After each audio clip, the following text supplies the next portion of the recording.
have started the recording, so Pedro, I guess you will have the honor of introducing this one. Well, it's my pick, so yeah. Alright, 3, 2, 1, record.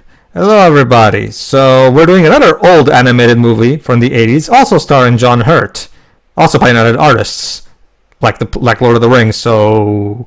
Surprisingly, no, we did not plan this. It just kind of happened. So... Shoot. Okay, so let's talk about a director who's not really talked about anymore nowadays, except inside the animation buff community. Let's talk about Martin Gerald Rosen. He's an American-British filmmaker and theater producer. However, he's most well known for adapting the Richard Adams novels Watership Down and The Plague Dogs.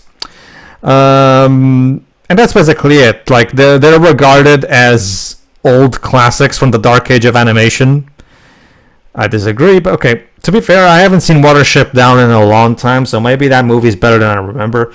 But that's not what we're talking about today. We're not talking about his most famous movie, Watership Down. We're talking about his other animated movie that's not really brought up as much, The Plague Dogs.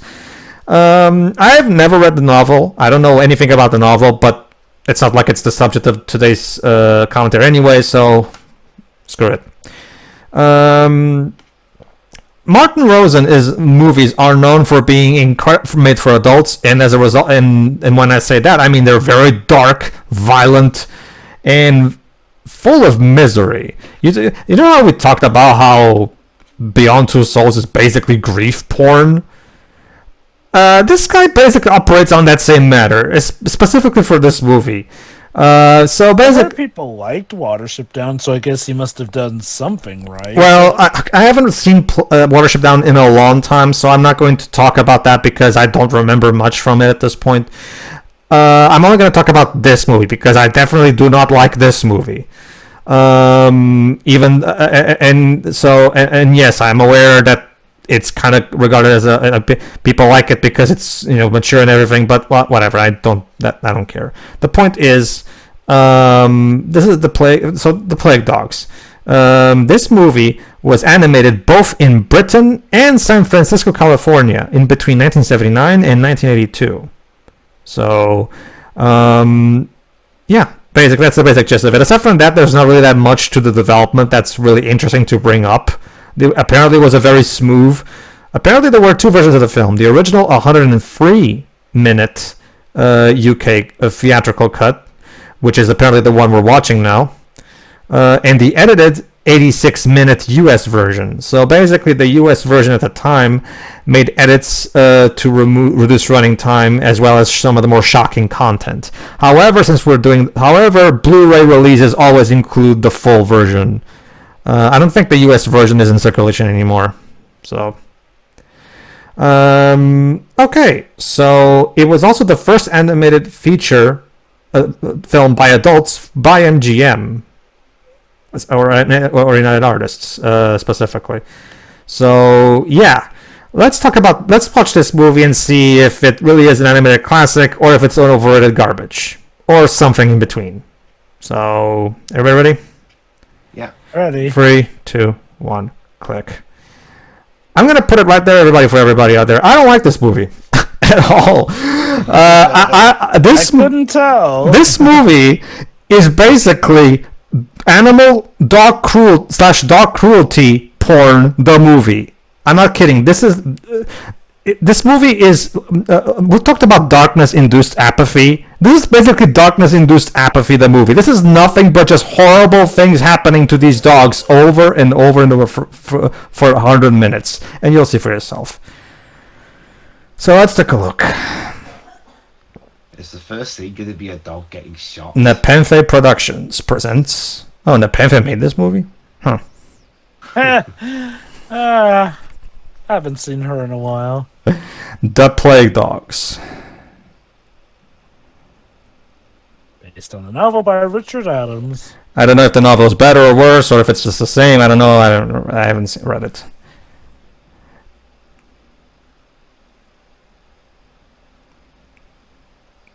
Sound?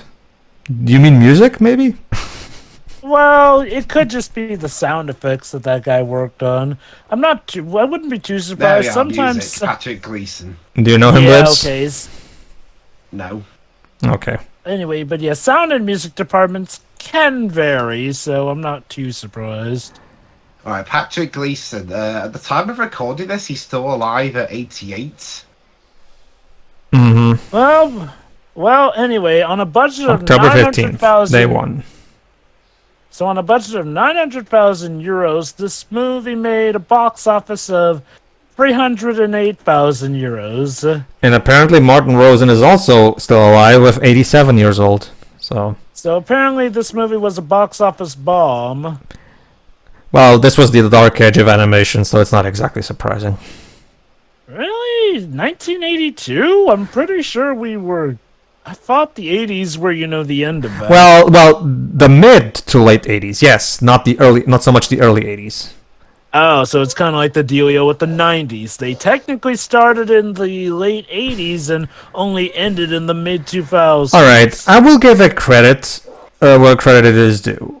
For as much as I don't like this movie, much like his Watership Down movie, the animation is pretty fantastic, especially for the time that this movie was made.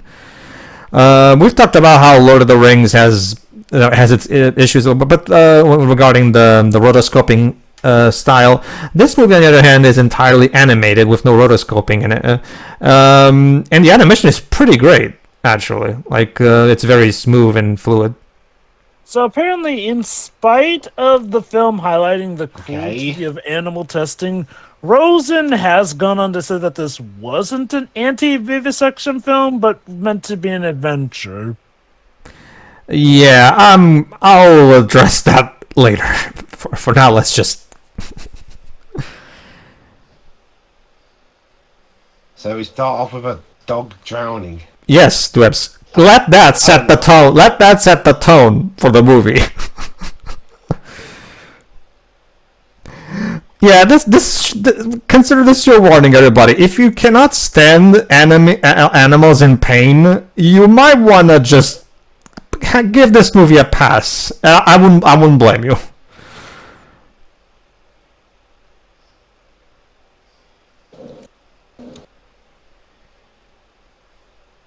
Ooh, we've got the evil pet center. Yep.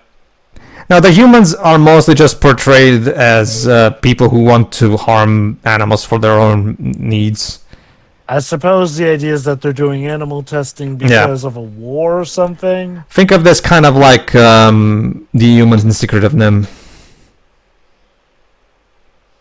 Oh, well, Secret of Nim was a good movie. Yeah.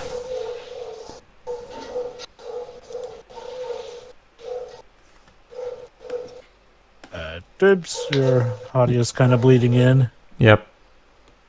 Well, my copy doesn't have subtitles, so... I guess mute when you don't need to talk.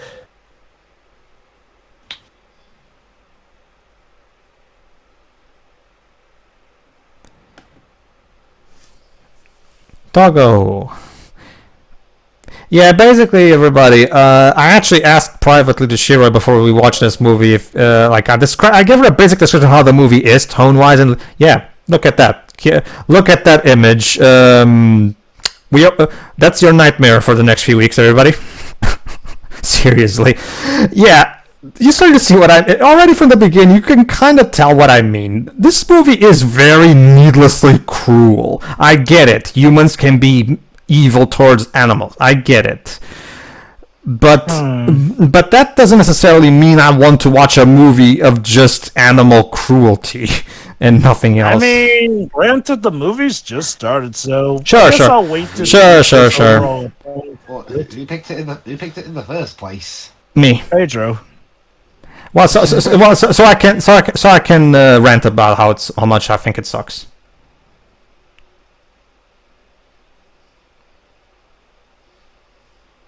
Well, that happened. Moving on. I guess, the idea is to open up with the setting and show, from which case the scenario the dogs are in, so... Oh, sure, I understand. I understand. Basic film language. In the first 10 minutes, you're expected to set the tone.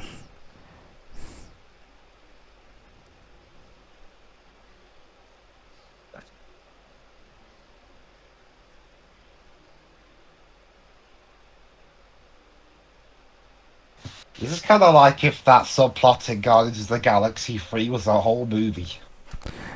I wish I was watching that movie right now. Again, I'm not seeing the overall bad. Oh, no. Well, sure. By all means. I'm just telling you how I feel.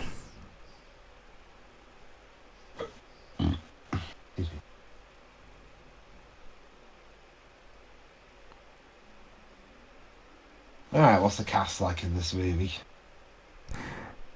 Very British sounding. Well, this is a British-made movie. Alright, so we've got John Hurt, Christopher Benjamin, James Bolam, Nigel Hawthorne, Warren Mitchell. Basically, a lot of famous British people. Oh, Patrick Stewart. Yep. Oh, really? As Major John Audrey, but we're gonna meet him later. That must have been one of his earlier roles.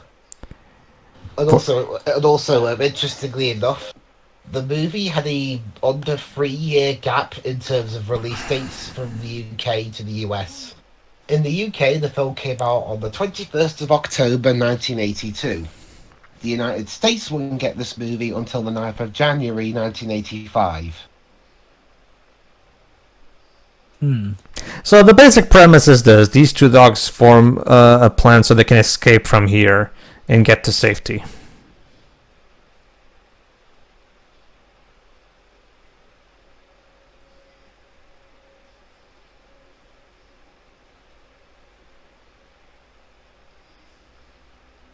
So basically, this is them trying to escape from this place? Yes. I guess. Yeah. It's like you said, Liv, it's kind of like Rocket's storyline in Guardians of the Galaxy Volume 3. Yeah. Yeah. And yeah, it came out like decades before that one, but...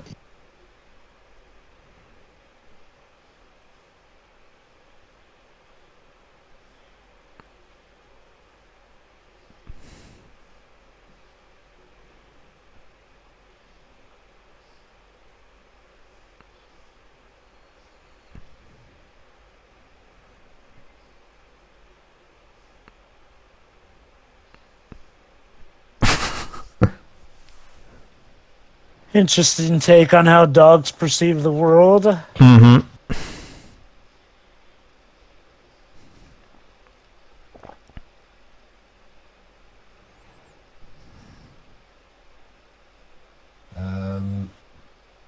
Okay.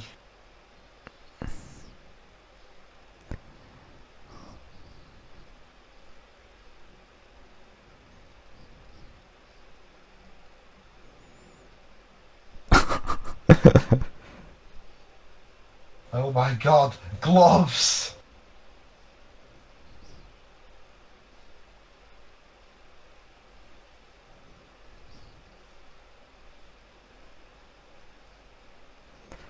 Oh God. Oh god, this is... No, oh look, the rabbits from Watership Down are here too. Not really, they're white rabbits, so. Yeah, I was to say, is this Watership Down's bad ending? You see, this is the Martin Rosen cinematic universe. What, 2 movies? Yes. I mean, it's more than the Dark Universe got, but still.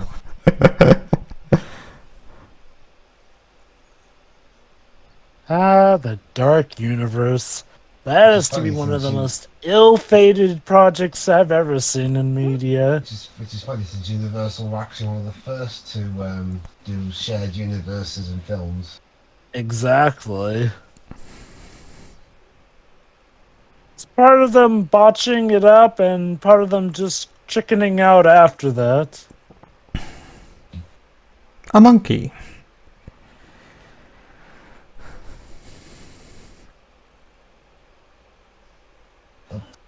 Well, shit.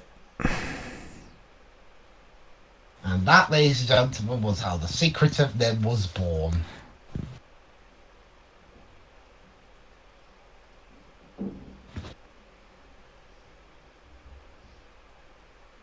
Yeah, if you guys didn't know that, this is a Secret of Nim prequel.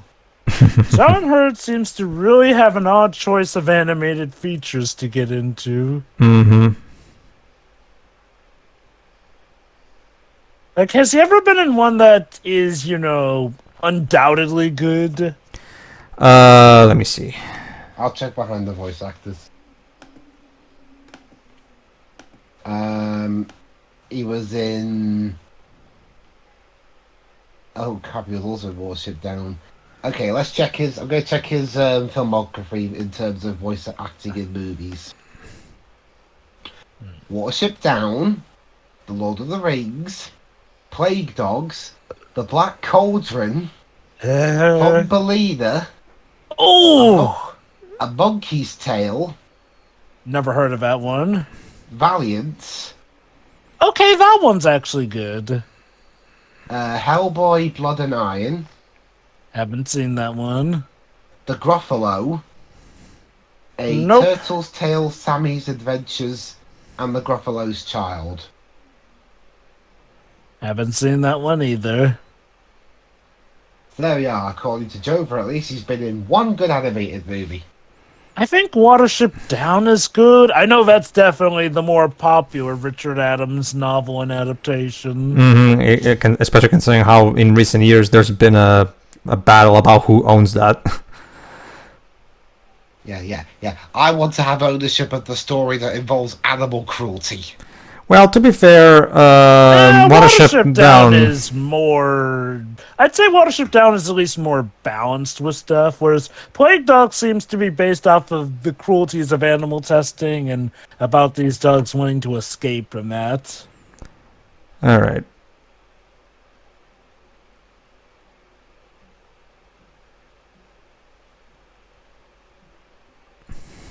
I also do wonder if maybe this is a case where stuff was better handled in the book. That I do not know.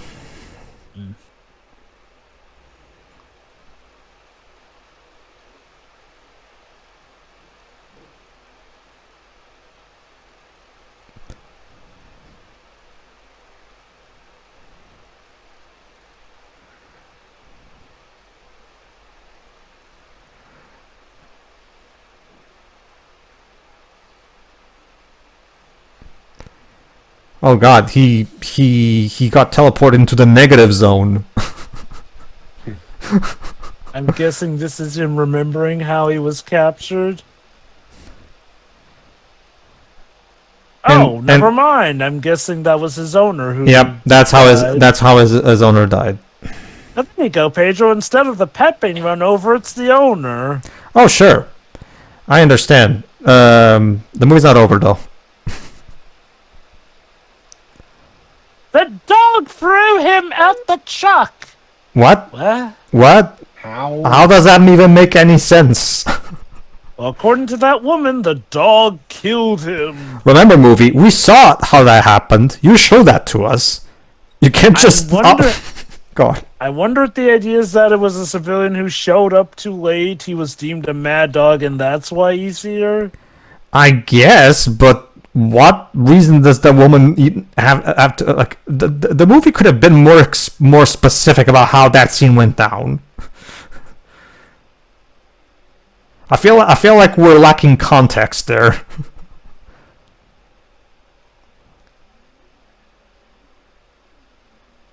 Ugh.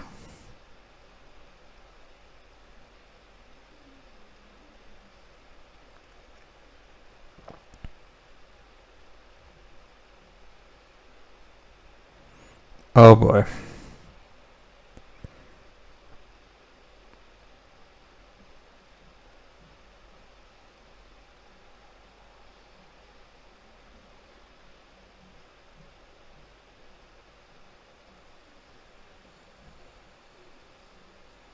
Oh boy, they're in the incinerator. Mm-hmm.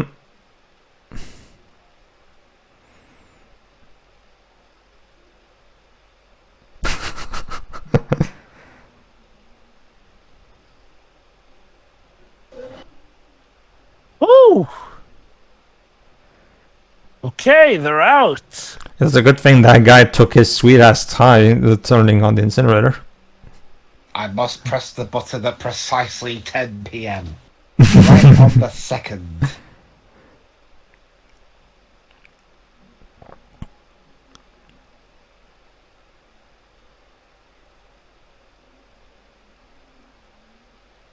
That way I can press the button and switch on the TV to watch the news at 10.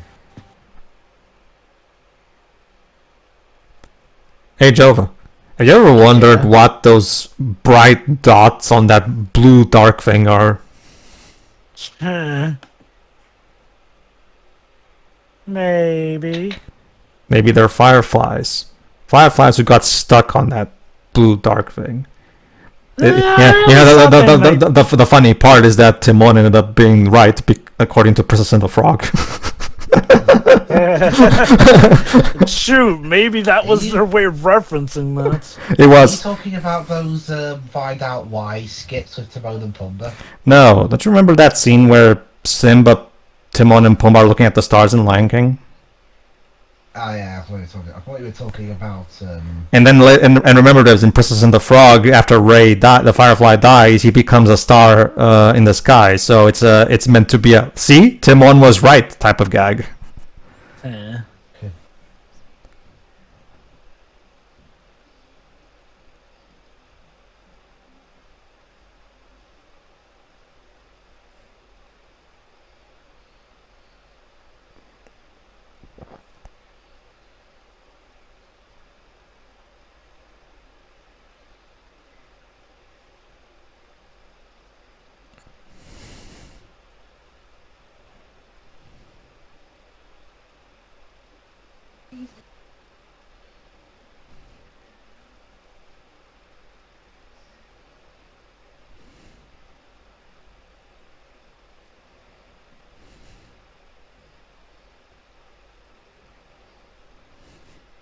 I don't think chewing on that branch is good for you, Ruff.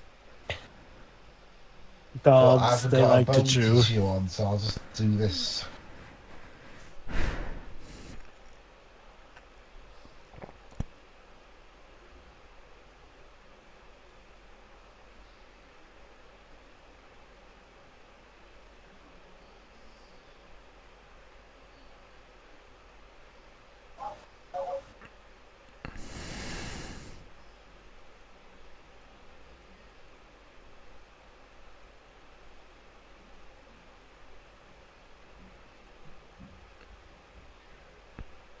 This is where you can tell this is a British movie because he said bugger. Yeah, bugger off.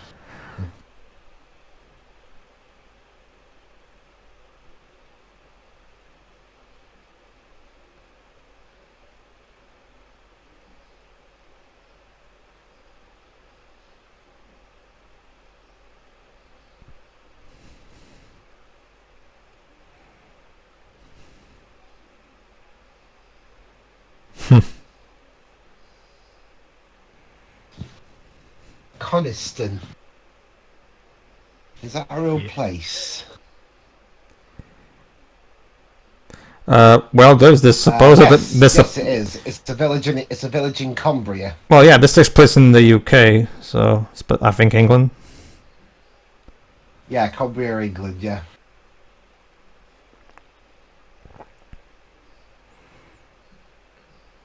All right, let's see if we can get food.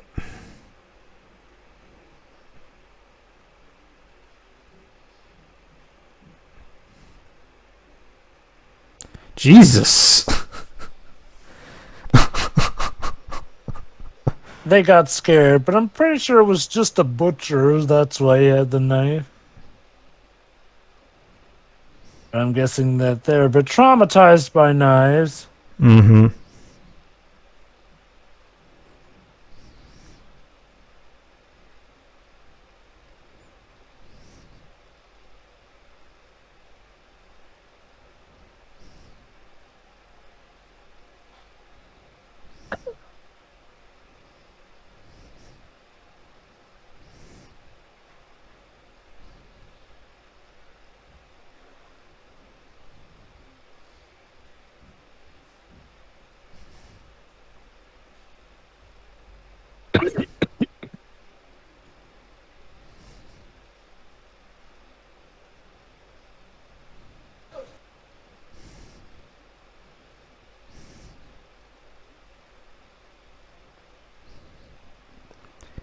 Well, that happened. Moving on. Yeah, that's the thing about this movie. Like, it's mostly just there's not really that much of a outside of them trying to, I guess, find a new master. There's not really much in terms of plot momentum. Like, it's just scenes happening. The idea seems to be that they want to try and reintegrate, but they're so messed up by the experiments that they mistake everything as something out to get them. Mm-hmm. And I guess that's for that scene. Moving on. Hey. Again, you can tell this is a Dark Age animation, because that was the common thing, the fade to black thing. To transition into the next scene. To be fair, even movies outside of that have the fade to black thing. I wouldn't say that's exclusively a Dark Age of animation bout. I guess. Hey, look, sheep. And yet we're not in Wales. Huh.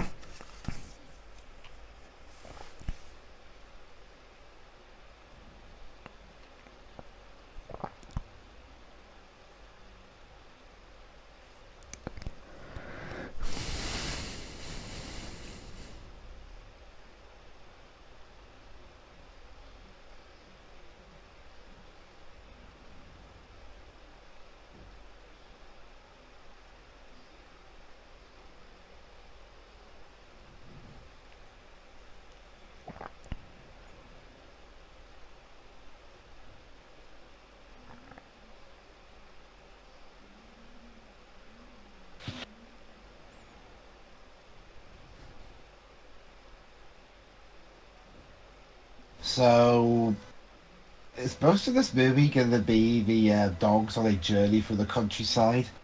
Basically, yeah. I mean, I wouldn't even call this movie bad. It's very much just a bout of life goes on sort of film so far.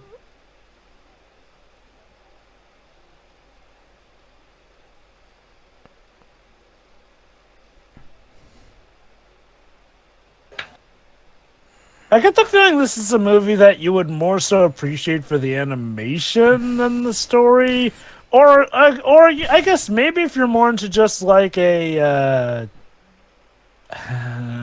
Adult animated films, like made for adults specifically. I don't know. I mean, more so with just I don't know. Slice of life is the best term, but it really just seemed like it feels like just a day in the life of these dogs. Mm-hmm.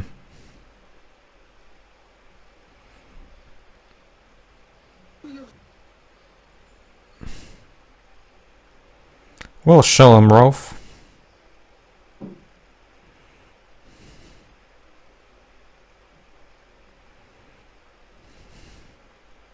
Ah, that 80s brass synthesizer.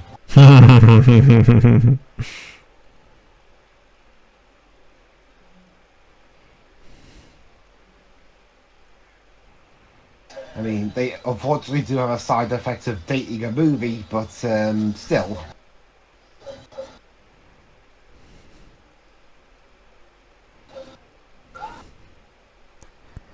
Oh.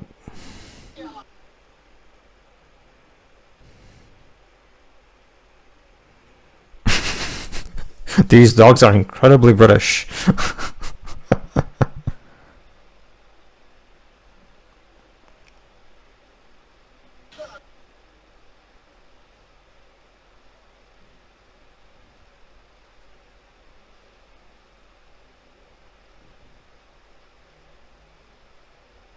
Can't imagine. Hey Pedro, could you imagine if this was actually the origin of Shirl or somebody?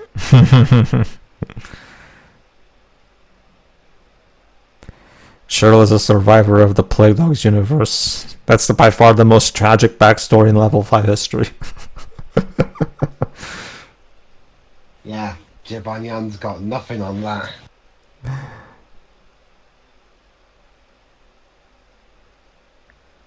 Why do they speak in, ye old English, die master? I guess the idea is like, well, they're all out in the country, and so they're more older dogs.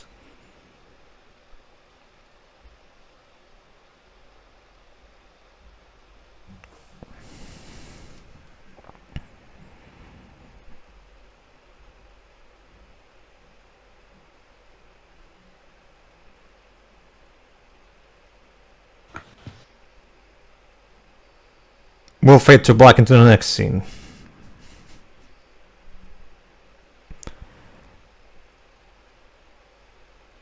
Again, to give this movie credit, if it is a part of the dark age of animation, it definitely has a lot better animation than a lot of those movies. Oh yeah, did. these movies always get praised for their animation. And remember, and it also helps that this movie was produced in the UK, which fortunately was an overall better place at the time for doing animated movies compared to the US at the time.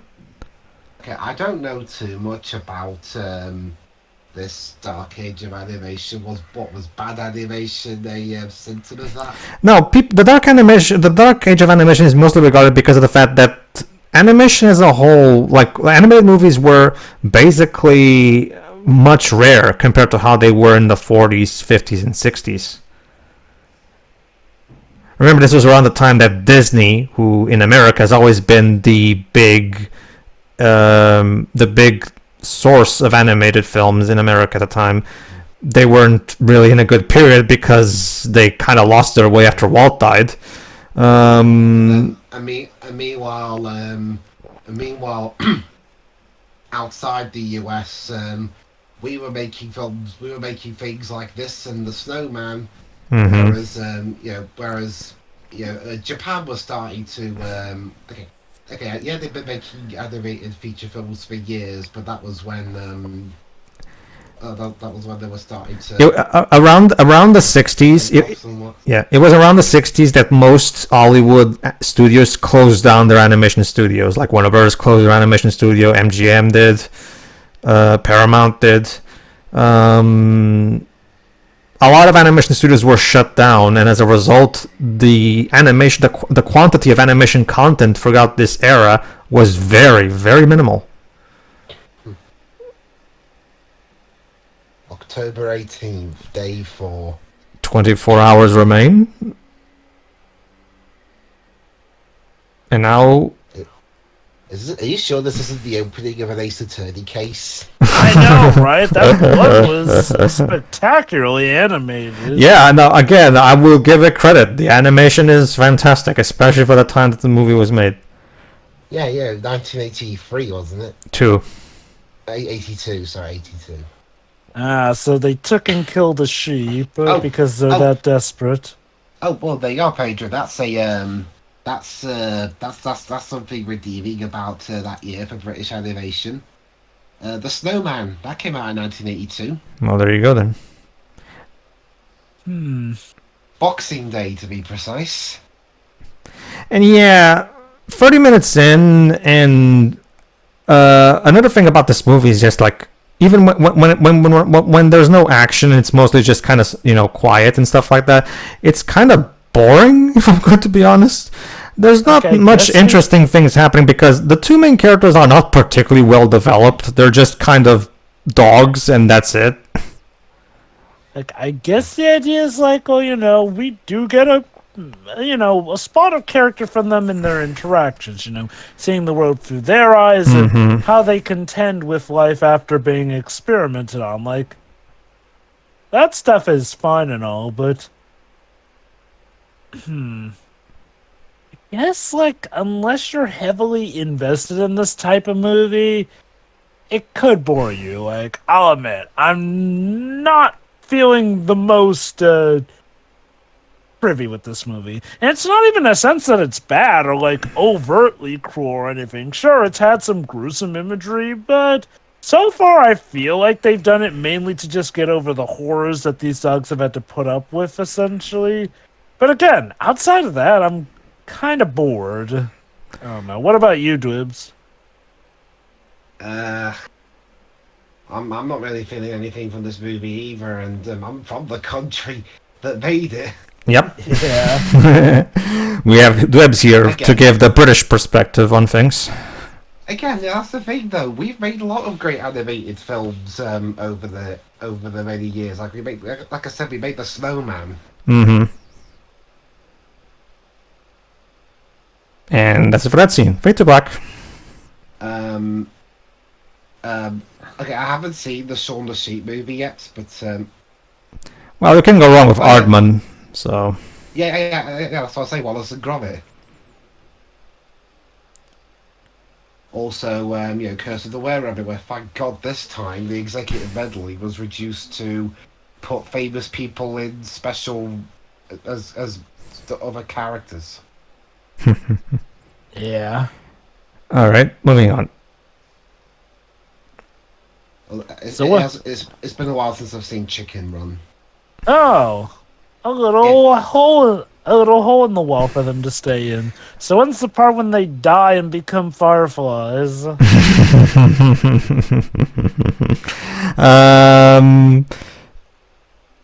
Chicken Run is fine. Oh yeah, I really like Chicken Run. Looking forward to the sequel. Yeah, again, it's been a while since I've seen it. I might catch it before the film comes out. I actually prefer, when it comes to movies that Aardman made for DreamWorks, I actually prefer the movie that was directed by what was his name? David something. The director of Astro Boy 2009, Flushed Away. Flushed Away is actually really good. Flushed Away, that was the one where David Bowers, that's it. David Bowers, that's it. Yeah. That was the one where Aardman had to use computer animation because something happened to their studios. Yeah, there was a problem with their studios, so...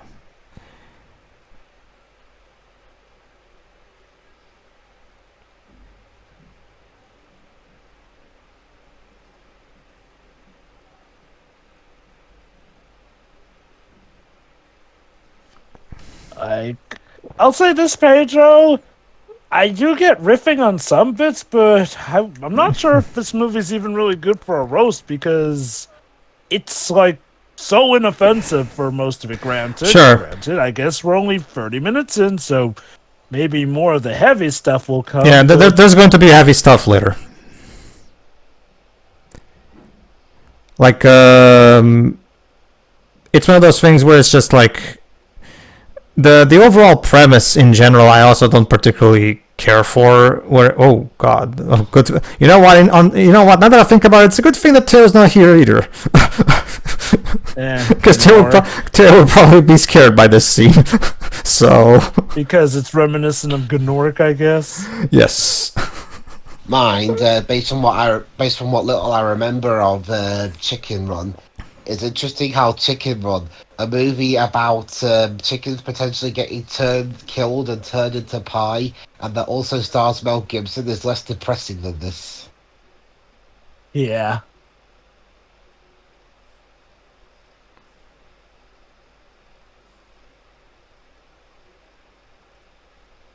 Wow, guys, I don't know about you, but the British remake of Fox and the Hound is Ladies and gentlemen, you've heard of Fox and the Hound. Well, here is Fox and the Hounds. Fox and the Plague Dogs? Fox and the Dogs. There, that's the name we'll use to get around copyright. Aye, laddie.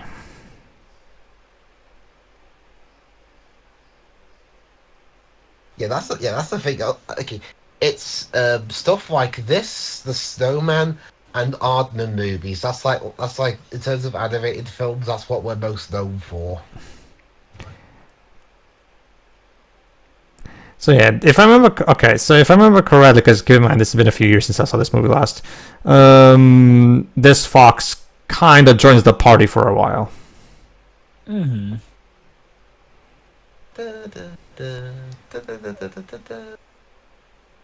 Well, in that case, that jingle is usually used evolution. for That's evolution. We'll use the Dragon Quest one. Dun, dun, dun, dun, dun, dun, dun, dun, dun, dun, dun, dun. There you go.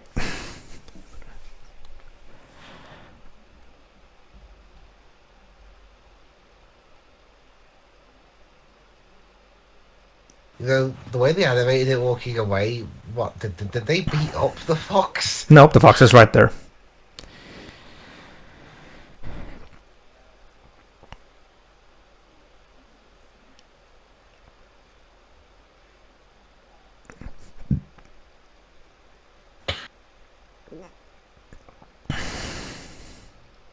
Bonnie lad.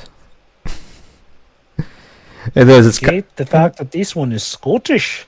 It does. I remember when we were watching the first episode of Moon Knight, and we basically did a checklist of all the British terminology that Oscar Isaac does in just a single scene. Yeah.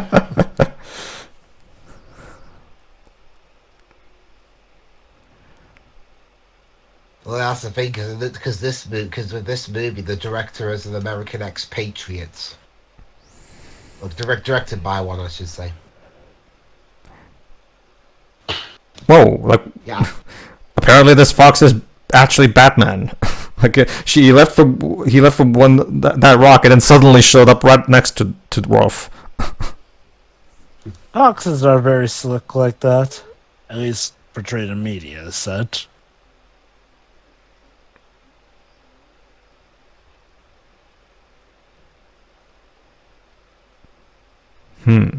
Basically deaf, I'm assuming.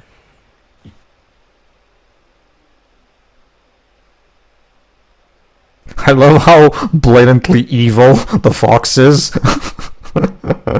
I'm not sure evil, but he definitely has a trickster nature to him. Again, typical foxes in media.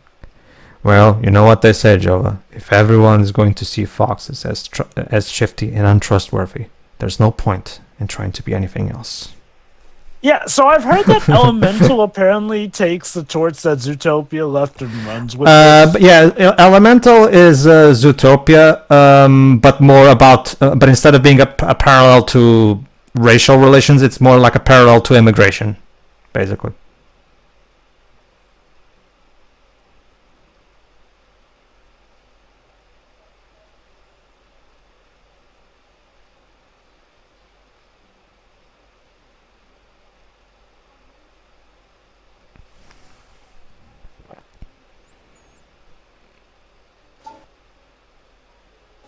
What's this guy doing on the guitar? Patrick Gleason is trying to bring excitement to this action sequence, Dubs. Okay, movie, you're starting to remind me of the Japanese soundtrack to Digimon Hurricane Touchdown, and that's not a good thing. Oh, there goes a sheep, I guess. Yeah, so far, most of the cruelty we've seen in the movie has been towards animals other than dogs.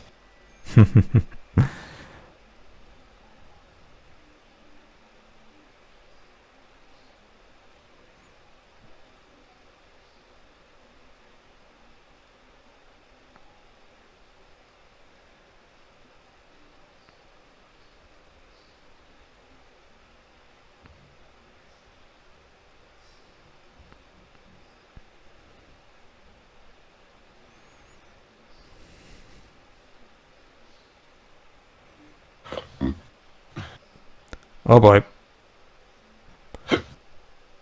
Rolf is angry. And now ducks.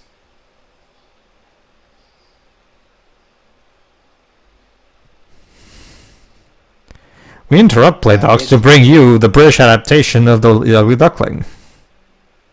I haven't paid you, that's what I was going to say.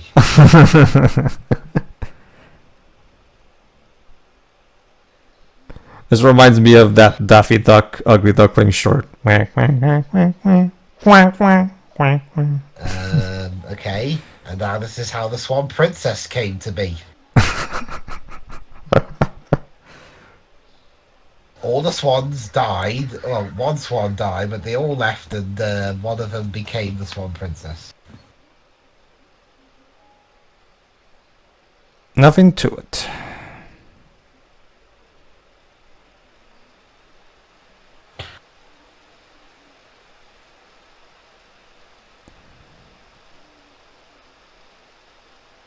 Wow, some fence you've got there, mate. Yeah.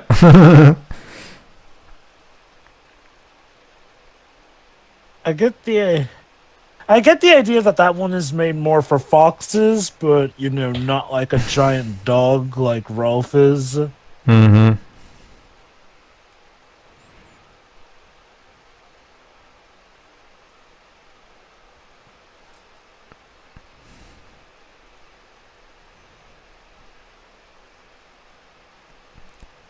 Is the I'm guessing is my vision getting blurrier, or was that just the movie?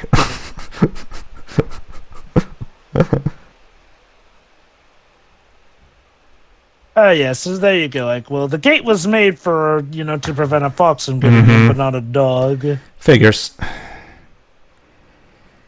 And that's it. Fade to black.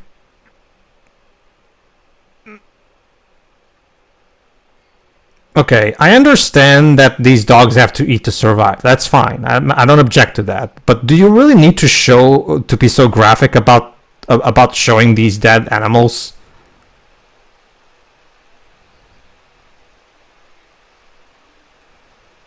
Oh, it seems like the dogs might be getting a little too havoc. Well, too greedy in their havoc nature. Since apparently even the fox is starting to get annoyed by how much they do it. Mm-hmm. And I love how the fox is also called Todd, like it talks in the house. I think that's because Todd is a terminology for foxes. Wait. Okay, hold on. Was it Toto or Todd? Now that I think about it. You mean from Fox and the Hound? Yeah, the fox from Fox and the Hound. Was it Toto? Yes, his name was Todd. Okay. For some reason, to be fair, I can get why though, because Todd is the terminology for male fox. So. Oh, is it? Oh, I didn't know that. Honey name that. Okay then. Yeah. I didn't know that. But yeah, it seems like their actions may have consequences as the humans are starting to suspect that, yeah, something ain't right with a lot of our sheep getting annihilated like that. Oh boy.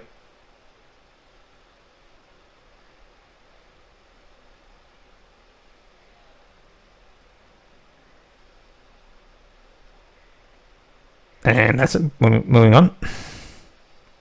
Yes, this is lead up for what's going to happen next.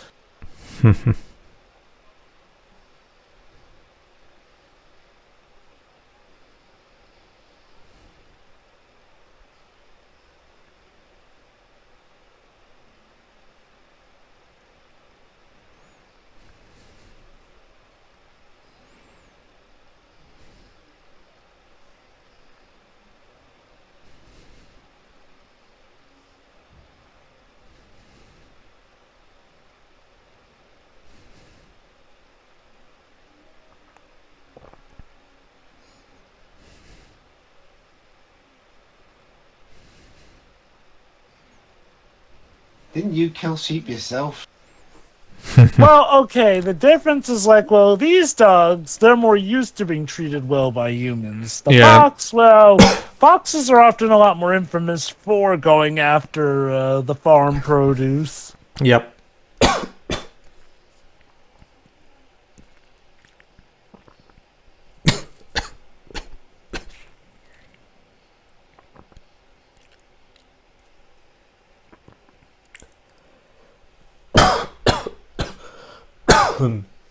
Ugh. I think even I got choked up on some of that sheep meat.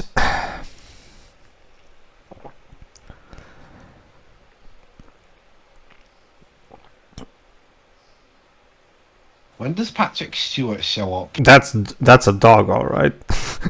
That's like a line from the Howard the Duck movie. That's a duck. That's a duck, man. Okay, to be fair, they're more so confirming the traces of dog, essentially. Sure. As for Patrick Stewart, later does. Okay. He's one of the last. This is probably back when he wasn't as well known an actor. He was Jove. Oh, he was Jove. I mean, Star Trek. Anyone? I mean. No, Star Trek until after this. Well, okay, yeah. Wait, okay. When did Next Generation start again? 1987. Okay then. Although I think he might have had some. I think up until that point, he might have had like one or two big roles here in the UK. Mm-hmm. Let's see. Mainly in theatre. Oh look, it's Bambi and his herd.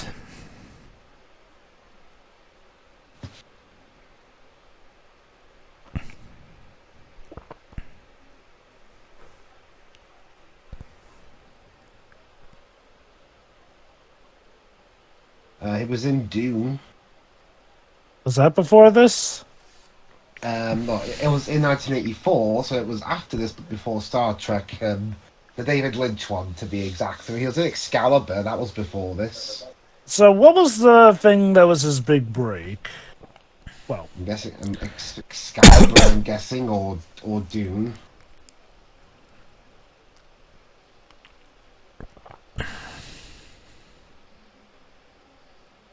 so his first film role was in Trevor Nunn's Hedda in 1975. Yeah, nowadays it's commonly agreed on that his big breaking role was in Star Trek Next Generation. Well, if you could get past Series 1. Wow, like seriously, again, I have not gotten around to seeing the whole of Star Trek Next Generation. I gotta wonder, like, was season 1, like, are the legends true that season 1 was just that terrible that it could have killed the series right there and then? Put it this way, Joe, Next Generation had a lot of teething troubles because of quite a few of its staff were from the original series, which was 20 years old. Let me guess, visions clashing. Yeah, it wasn't until like the 3rd season where things started to fall into place. I've heard the trope growing the beard apparently originated with Star Trek The Next Generation, in the sense that Star Trek The Next Generation is like one of the key examples of a show starting off bad, but improving to be actually pretty great. And it all correlates to apparently how much of... And it all apparently correlates to how much of a beard a certain character had. This is the thing about this movie. It's just like, scene happens, it ends. Scene happens, it ends. Like I said, I can't even say that I find it bad. Like, okay, for what it does, it's fine, but unless you're into, like, the real slow draw of a movie, that's maybe just witnessing how a character acts in a certain situation... My problem this movie might not be for you. My problem is that there doesn't seem to be a clear theme or arc. Like, the dogs in particular don't particularly seem to have any kind of interesting, dilemma going on outside of just trying to find a master. And the dialogue is also not particularly great, in my opinion. It's just very dry. Like, there's a lot of British terminology, like chaps and laddie and blah blah blah, but that's it. But like, I'm assuming for someone like Dwebs, that's just common speaking. So. Yeah. Well, I mean, if anything, this film does at least show. Well, okay. If there was one hope that I thought this film would have when it got released in the States, was to show the average American that we don't all speak Cockney or posh. Mm-hmm. Well, there's that then. Did you say this movie to... We have a wide variety of different accents depending on where you live. It's like... Well... It'd be like if I made a movie where all the American characters talk like they were gangsters. I'm pretty sure that applies to most countries anyway, so... Those Godfather-esque gangsters. Oh, boy. Oh my Jesus. God! The dog shot him! Holy cow, that went from like 0 to 11. I know, right? And for no reason. Did we really need a scene of Snitter shooting a human? Like, was that necessary? Outside of shock value. I'm guessing the idea is that him accidentally killing the man will now exacerbate the issue and really get the humans to thinking that these dogs are man killers. Mm-hmm. Which, okay, to be fair, that does help hide in the climax. It's just, holy cow, the dog actually shot the guy. Like, it's not every day, I can say, and then the dog shot the man. There you go. Well, there you go, Jova. You can cross that off your bucket list. And yeah, I mean, the way he did it was clearly an accident. I'm guessing that based off of, how the shot went. So I guess one thing I have to wonder, do the humans assume that he was bitten badly in the face since he died covering his face? And rigor mortis might make it incredibly hard to pry that off?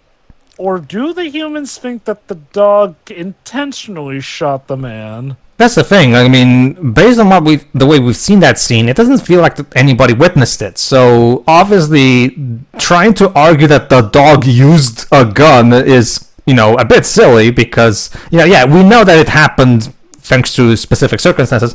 But if you try to present this idea to someone else, this dog literally shot a person with a shotgun, and immediately the other person would think, how does that even work? Dogs don't have thumbs. How do they even do that? To be fair, the way it happened, I kind of get. Sure.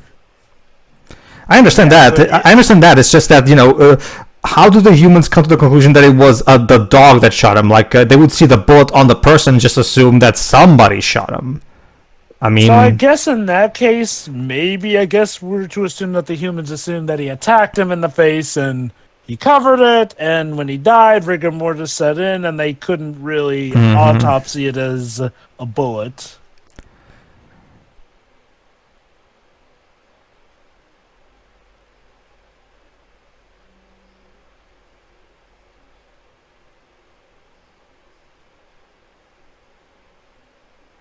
Exactly. I think I can sort of get the story idea. Like, the dogs, at first, are just trying to find a home, but unfortunately, due to their messed up psyche, thanks to the experiments, they unintentionally do stuff that makes things legit worse for them and end up committing sins of their own that make them fugitives. Mm-hmm. Not a bad story idea, honestly. It's not. Who knows? Maybe it was better handled in the book. My thing with that is that the tone is bleak all the time, and there's little to no, happy moments to counterbalance it. From what I have researched and found out, it seems like the book does have more happy moments in it to balance stuff out. Interesting. It's one of those things. How about this? In Grave of you mentioned Grave of the Fireflies earlier. Like, Grave of the Fireflies, despite being an achingly sad movie, does have moments where the siblings are actually having fun and doing, again, moments to. It's called tension. It's called happy relief for a reason. It relieves tension so that the movie doesn't become exhausting to watch. Whereas with a movie like this, the dogs are at best just living, and at worst they're being chased by people who want to kill them.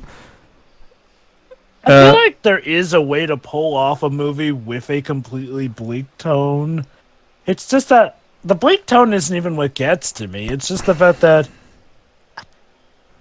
Okay, the plot is actually starting to grab me now, but for a good chunk of movie, it did not feel like much was happening.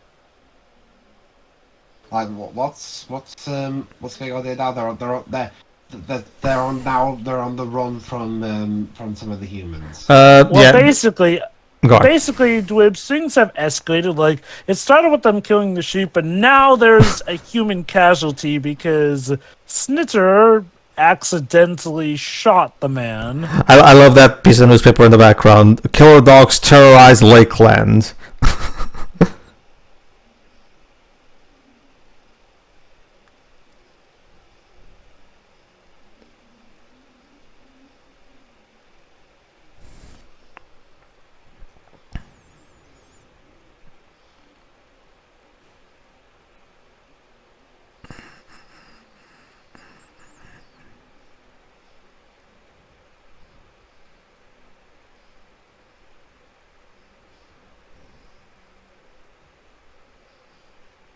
And that's it for that scene. Fade to black.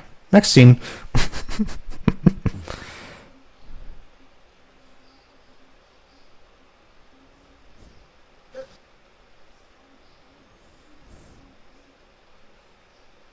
Interesting.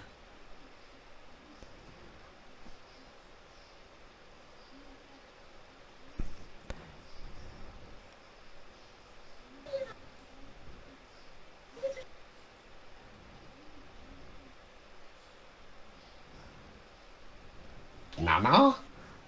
Yeah, sure, why not?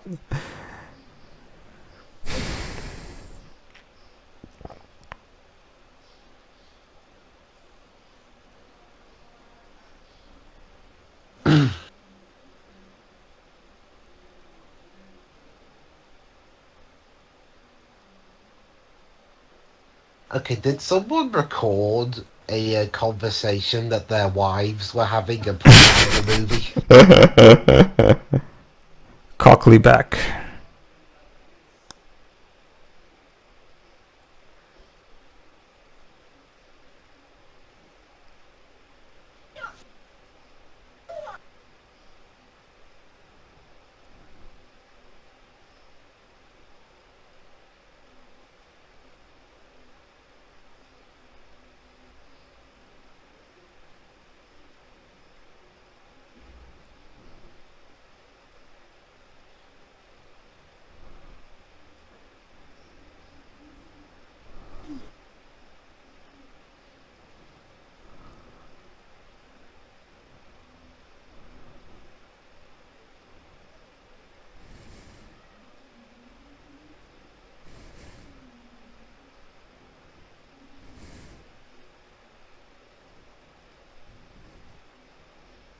Well, crud.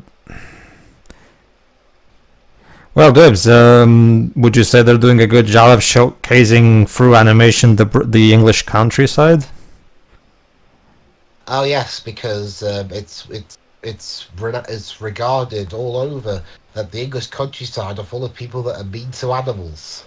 I mean, honestly, Well, okay. To be fair, I was actually talking about the countryside itself, not the people. To be fair, to my credit, I wasn't going for that. To be fair, and honestly, I'm not even the real. countryside. The countryside round here. Okay, this is England specifically, right? yes. Because it's more Wales that has the more mountainy countryside. Okay, go on, Joe.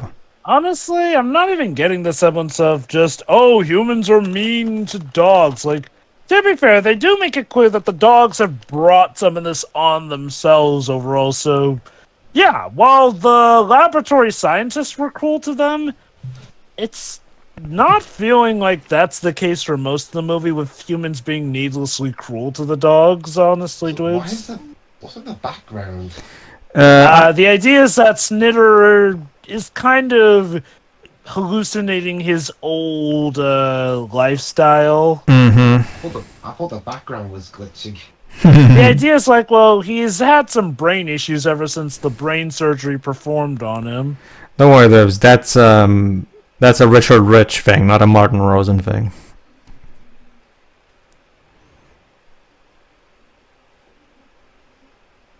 Don't worry, Foxy, you're in Oh there shit! now. The bugger bit me. Oh well, that's it for the scene. Moving on.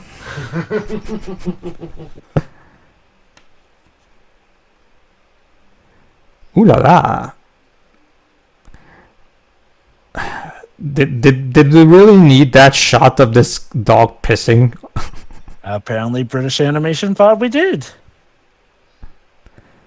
Guys, not all our movies have pissing dogs in them. No, nobody's saying that you do. Nobody's claiming that's I'm the not even. case. I'm talking about. See, and then we move on. See, that scene. What was the purpose of that scene exactly? To show how well we can make liquid flow in animation. And again. Okay, Dwibs, any particular reason For what? of why? Oh Maybe God! we She should just show it. kicked the dog. I get that the dog pissed on you, but still, that doesn't justify it. Okay, I get you sometimes have to discipline your house pets if they do something naughty. Like what we do is that we tell the dog to get on its bed and stay there for a while. Oh, and they listen? Well, the Takes thing. a while, but well, they do listen in the end. Like for example, when you don't want the dog to piss on your carpet, for example, obviously you have to give them a couple Every so often. usually what I do is I give them a couple slaps. Nothing too major, of course. Something that is not necessarily like a big slap or anything that could potentially be a big issue. Like just enough so that the dog knows that there's going to be some kind of consequence from doing this, so that the dog will then learn that eventually the dog will learn the pattern that if he does piss on a specific spot, he will get slapped. So that eventually the dog will start doing that. That's how my dog did it. Go on. So a lot of this movie does seem to be the humans discussing, or certain narration happening while we see footage of stuff going on with the dogs here and there, which I do wonder may be a bit of a time padding, but I guess at least it does help some of the narrative flow. Again, I wouldn't even call this movie bad. What it sets out to do, it does well. It's just, I wouldn't call it bad. I'm not sure I'd call it particularly good either, though. It's certainly something that exists. Let me put it in a simple way, Jova. And I'm not talking about the premise. I know we know what the premise is.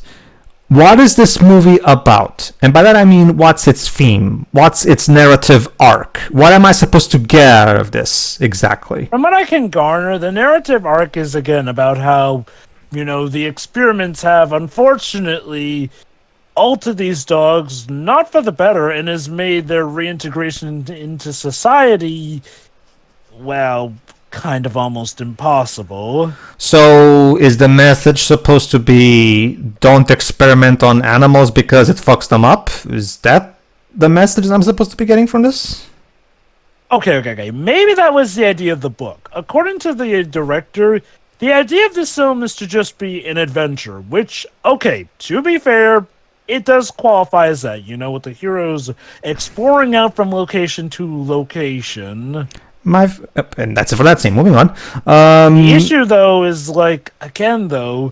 there's not necessarily an overall tying narrative. It's just the characters are on a venture because of circumstance in the movie. Maybe the book was more geared towards, again, exposing the cruelties of animal experimentation. Who knows?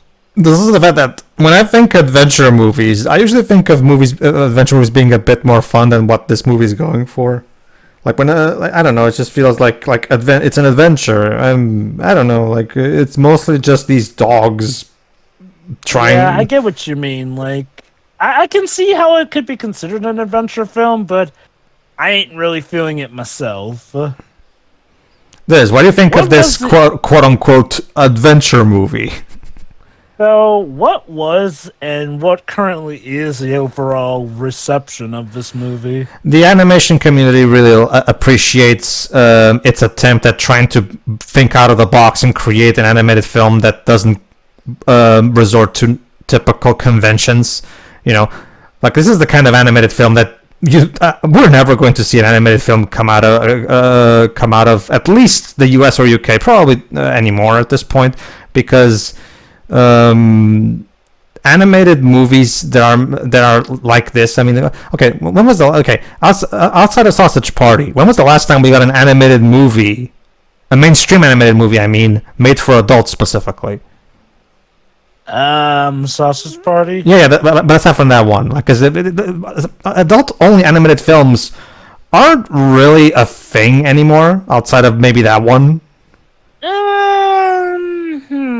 I mean, they may not be as commonly a thing. I wouldn't say that they're all outright dead, though. And to be fair, I don't think this movie's first and foremost focus is to just be a movie for adults. It just happens to be an animated movie that is, adult-oriented, because it does deal with some pretty heavy subject material. I mean, I won't say it sounds try-hard and desperate to be either a film for adults or Sausage Party. Oh, no. Exactly. I mean, look, I'll say this. I don't think their foremost focus was to make this an adult animated film. It just happened to be that because of how heavy they go with stuff. So, I'll definitely agree that this doesn't feel try-hard. Again, honestly, what this movie sets out to do, I could argue it does it fine enough. My issue is just that, again, this just might not be my type of movie with the way the plot goes. It's a very unconventional means of plot progression, which, yeah, is not going to work for everyone. I get the feeling maybe this movie. Let me put it this way: the way the scenes end and just start again. I get the feeling maybe the problem is that again, this is just me. This is what my instincts are telling me, but I haven't read the book, so I can't verify that that's the actual truth. I get the feeling maybe Martin Rosen is following the book a bit too closely, maybe, because it feels like we're probably just watching chapter, then the next chapter, then the next chapter, then the next chapter. So maybe in the too little of a translation into movie format, issues arose. Like, oh crap. I was going nuts on that violin.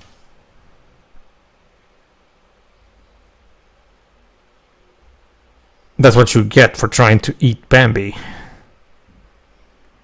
And that's it. Yeah. Moving on. I guess that was a tiny bit of comedy there. Wow, of all the cut to black edits, that was by far the most abrupt so far. The fox was just like, and then suddenly black.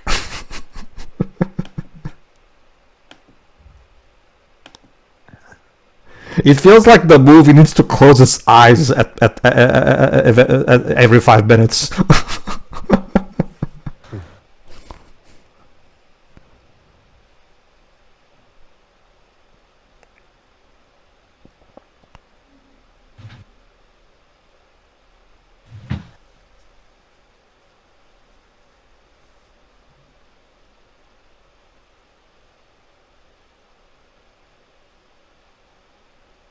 Who farted? Trombone did. The trombone. That sounds like a fart or anything else.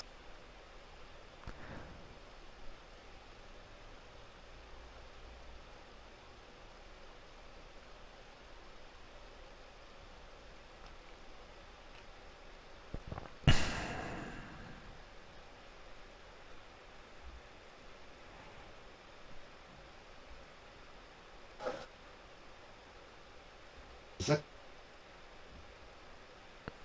comedy now? I mean, the idea is that he's trying to hunt down this frog so he can eat him.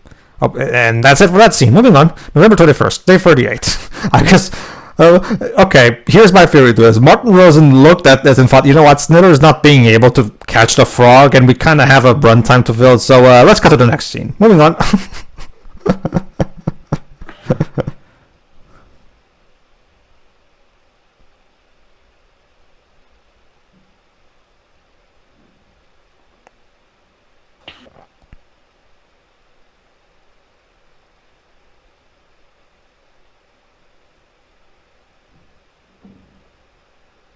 Oh look, it's the titular plague.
You do?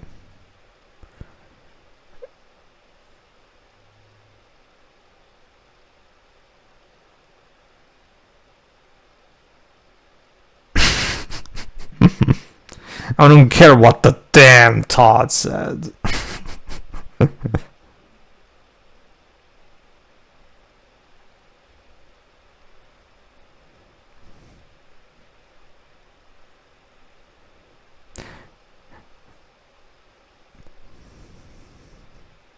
This is going to end badly, isn't it? Mm-hmm.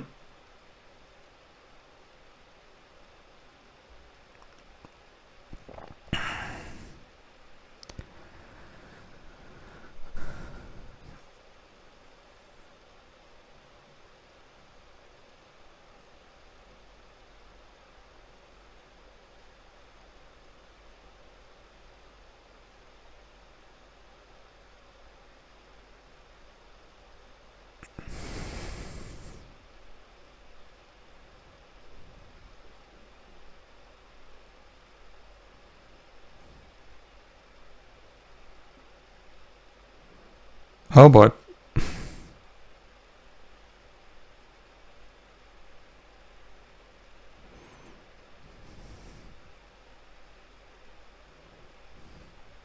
Oh, is that why there's a play dog? There you go. There's now now they're actually plagued dogs. The plague dogs.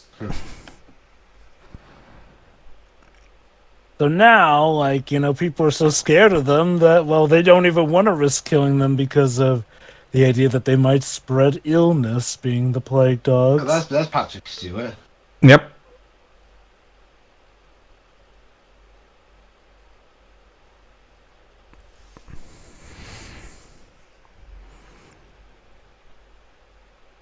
And that's it. Moving on. Okay, to be fair, it's more like we're seeing a bit of strings. We're seeing a bit of scenes strung together by Yeah, true. the narrative being spoken by the humans. True.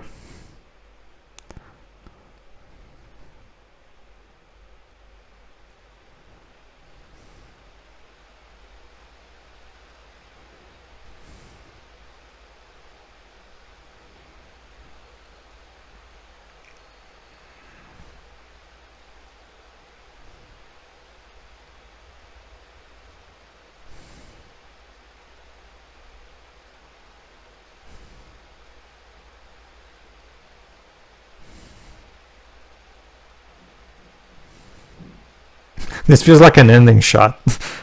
Like.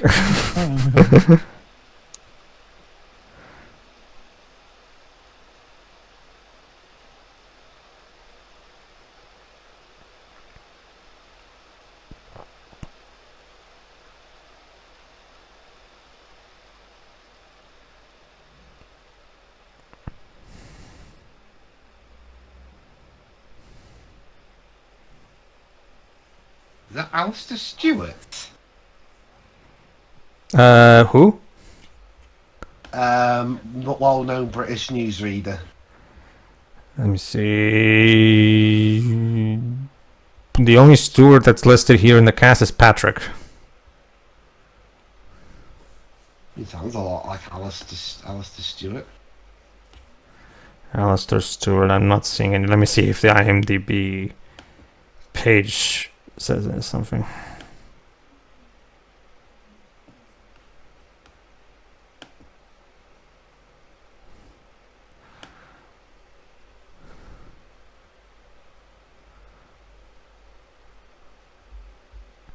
Oh, they think that the humans have made the weather too cold for them to live.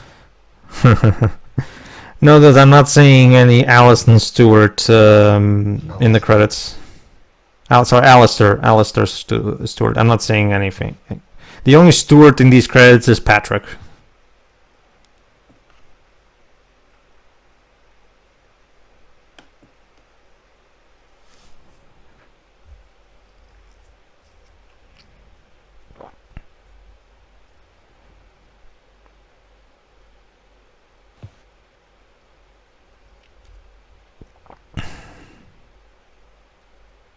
November 23rd, day 40. Is that how long the film's lasted? Yeah, the movie covers a good chunk of time. As of right now, it's 40 days since they escaped from the lab. Funny, this film's felt like it's lasted 40 days. So you don't find this adventure movie particularly exciting? Oops, is that what you're saying? No, I don't. I remember, I like the Lord of the Rings movies. movies that are known for being a bit slow to start. Well, in those movies, there's actually more stuff happening compared to this, so it's obviously it's not really. I think it's one of those things where it's just like, again, the movie doesn't have all that much too interesting to say. Like, for comparison's sake, Watership Down did have a message. It had acts to it. Like, you know, this feels like it's on a very different story structure.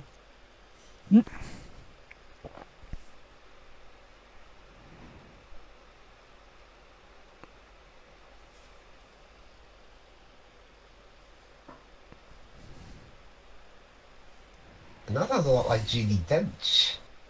I'm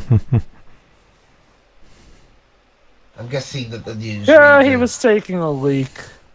I'm guessing the newsreaders are uncredited.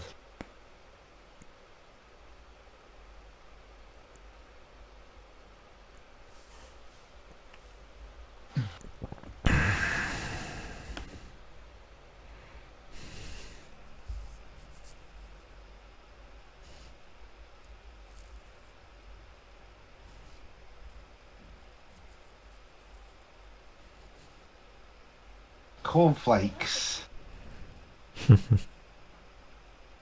Plain flour. Just plain flour. Of course.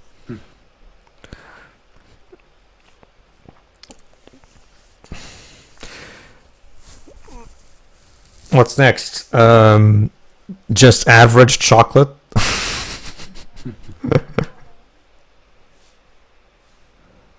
So what, are these dogs like part of a government conspiracy that they're gonna end up exposing? Apparently.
I'm busy.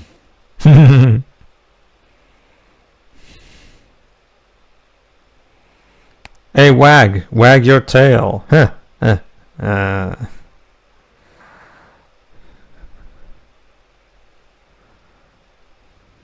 So yeah, I guess that's a showing that they've lost their dog manatee, with the fact that the dog didn't even recognize them from earlier. Because now they have become beasts. I guess.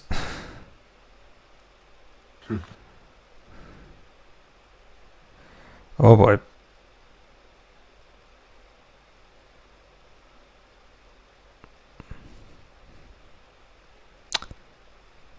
Wow, well, again, Hi, Todd. Oh, hi, Todd.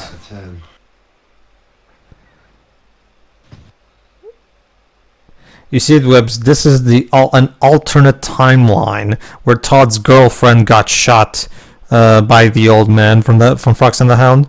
So how do you make it all the way over to England? He hopped on a boat. I'm sure. I'm sure we can come up with some kind of justification. just let me have this, okay?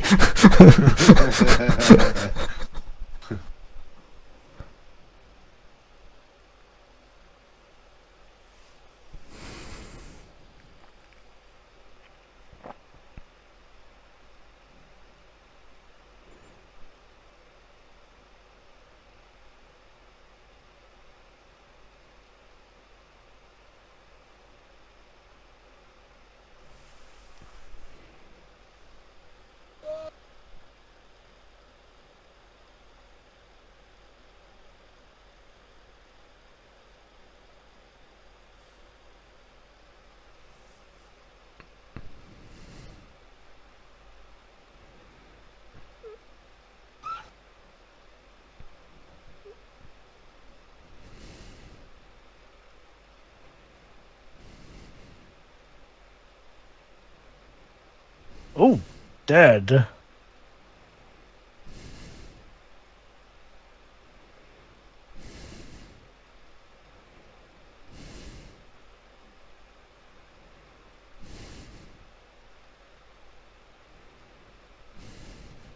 And look at that, the Todd apparently saved their lives.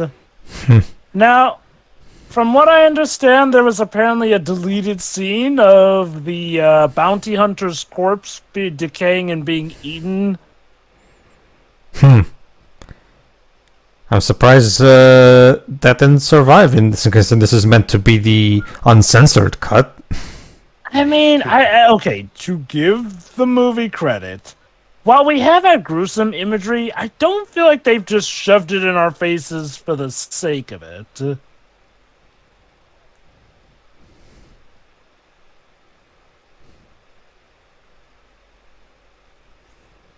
Oh, shoot. I guess that implies that they may have eaten a bit of him to survive. Mm-hmm.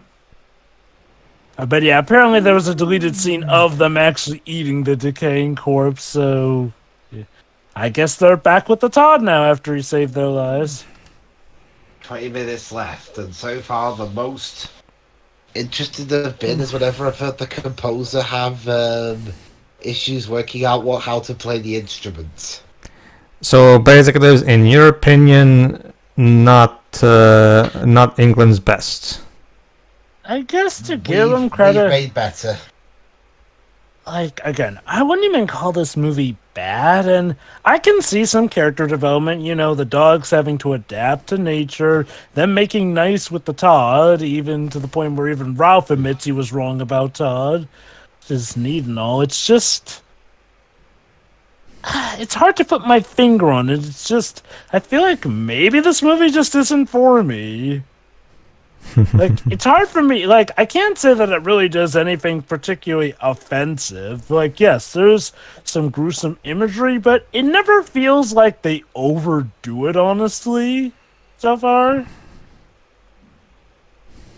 Again, I guess my biggest issue would just be the pacing overall. For me, it's one of those things where it feels like the movie doesn't have much in terms of substance to make it a worthwhile experience for me. Yeah, I can see that. Like, it's an adventure technically, but Yeah, but only in the Oh, bare boy. minimum. But only in the bare minimum definition of it. like, I hate to say it, I'm not too surprised the movie bombed. Nowadays, it has a cult following. Particularly among the animation community. Because, yeah, no. One thing I'll definitely say, the animation is gorgeous. Mm-hmm. It's even got an interesting blending operation where a lot of the moving people don't have the usual thick outlines to them. But it's one of those cases where it actually works.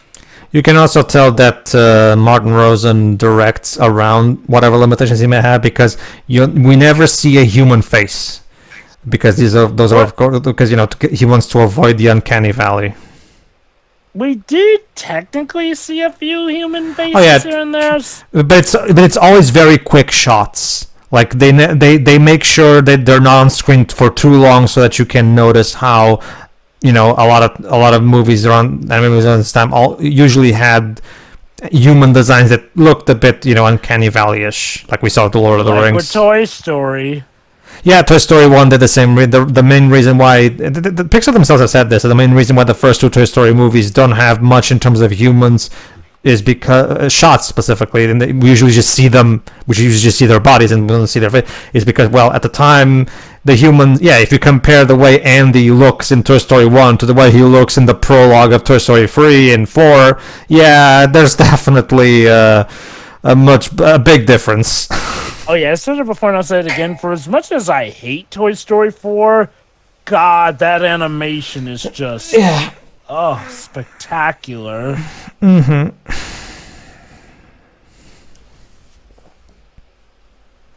Whatever you say, Sir Patrick Stewart. Alright, we're off to the Lake District.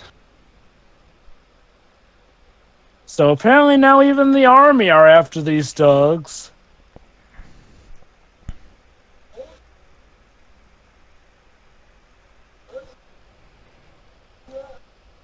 So is the idea for the government to try and cover up the true nature behind these plague dogs? So what does this film takes place in the north of England? I'm guessing. Apparently, I don't know. Well, you're the one from England. You tell us. Yeah, the Lake District is just up right near the top northwest. Oh, they're actually putting that to us right now in the map. So. All right, Dweeb. So it's your country's military against 2 dogs and a fox. Should be a relatively easy mission. I mean, you even have your own dogs to sniff out the dogs. Let's see those tax dollars at work. All right, yeah, let's see. Pounds, you mean? Yeah. What was it? Let's see your tax pounds at work, Dwebs.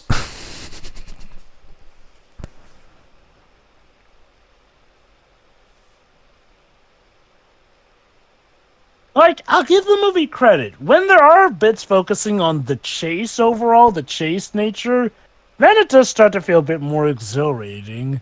It's kind of like Catch Me If You Can, except Catch Me If You Can had other bits to supplement the moments in between the chase bits. I'm not the only one who's seen Catch Me If You Can here, am I? It's been years, but I have seen it before. I have seen it, but it's been so long at this point. I think it's a pretty good Leonardo DiCaprio flick. I'm sure it is.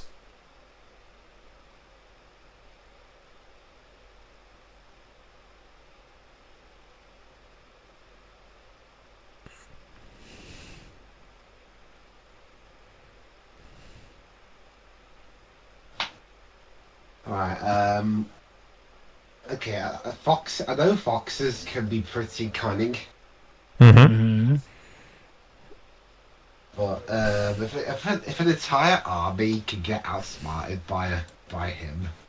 Well, to be fair, they're not looking for the fox exactly. They're looking for the dogs. Also, I do like that bit where some of the army folk are pretty much pointing out that this isn't really the dog's fault that they, ended up causing all this havoc. So, again, to give the movie credit, I don't get the idea that they're just trying to demonize humans or whatnot, or, just focus strictly on cruelty to animals. It's just a showing of, again, the effects that the experiments had that unfortunately have led to the dogs having this life in that regard. Alright, so now they're under pursuit of the helicopter. Because I will say this, in a lesser movie, they would have just made all the humans bastards and say, oh, these dogs absolutely deserve to die.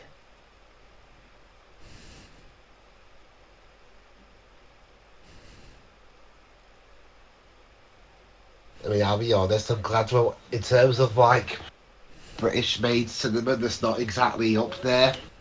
I'm glad we're at least watching stuff like this instead of, Bat slags. 95% of our sex comedies. Oh, God. Yeah, we've got such classics as Fat Slags and Sex Lives of the Potato Men. Those sound terrible. Granted, I know their titles, but...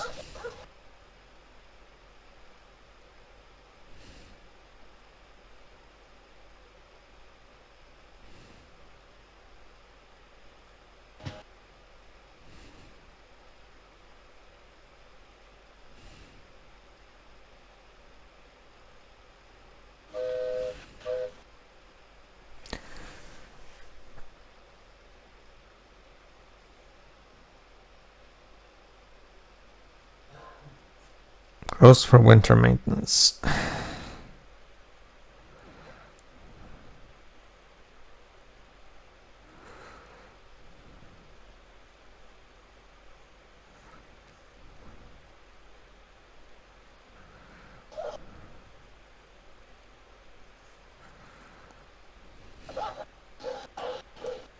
Oh, shoot. Oh, God.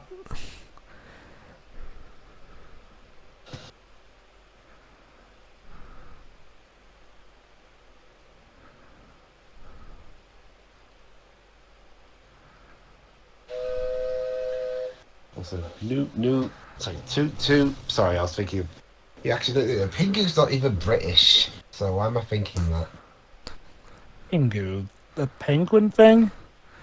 Yeah, yeah, but Pingu's not a. Pingu wasn't British. Oh boy. So it seems that the fox has to sacrifice himself. Pingu's from Switzerland. Uh-huh.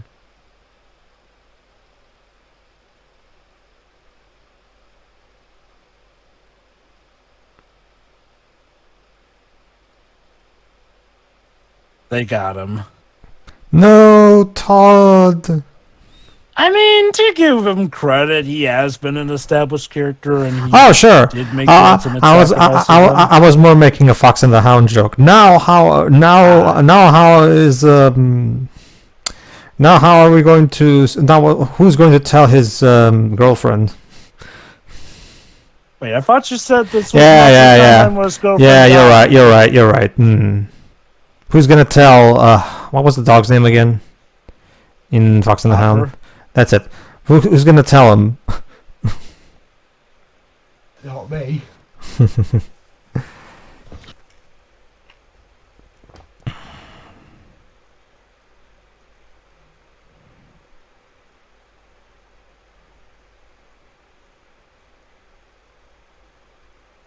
Oh shoot! Also, why do you need the? And also, why would you need the army to take care of these dogs? Just get the RSPs. Just get. We got animal control. To Yeah. be fair, the media narrative has gotten that these dogs are incredibly dangerous and plagued, so apparently normal animal control won't cut it. Yeah. That being said, yeah, the English army is having quite a lot of trouble shooting down two plagued rabid dogs. Ravenglass and Eskdale Railway.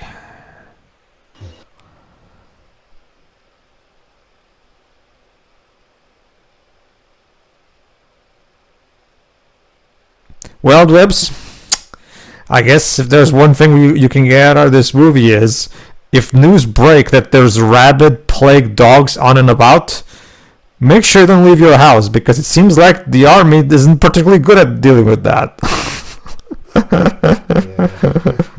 Yeah. Our tax pounds at work. Can't catch two dogs.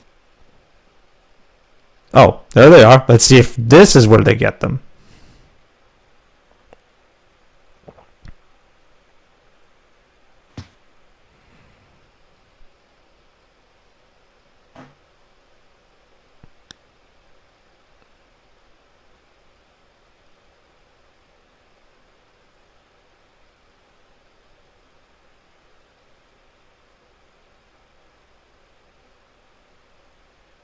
Why do they keep cutting back to this shot of the monkey? What does the monkey have to do with any of this? Does this all take place in his head? Yeah, I'm not entirely sure about that either, honestly. Like, okay, I guess the idea is like, well, we're hearing the scientists talking, and, you know, it's to show that we're in the room with said scientist at that point. I mean, I get that you don't want to show human faces for too long, but why the monkey specifically? Oh god, I It's swear. If because this the movie monkey turns is the out to closest have been thing to the him. monkey. Alright, and now we've arrived at the end. Now we have to cross this, this, I think it's a river? No, it's sea. Okay. What's that? Sea? Yeah. I corrected myself. I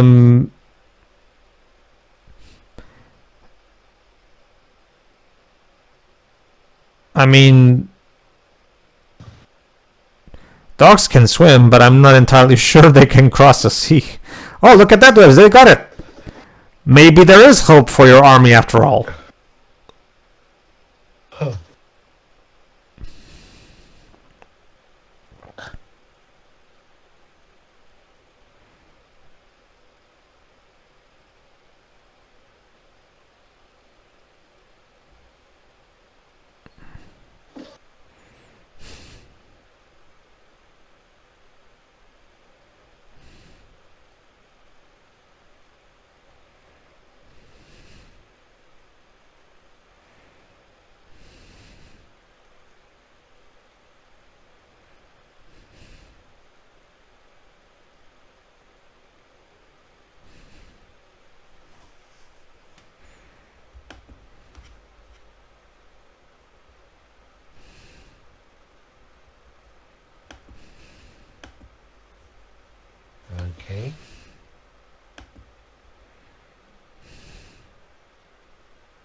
And now we're going to drown because, well, it's not like we have enough stamina to cross a whole fucking sea.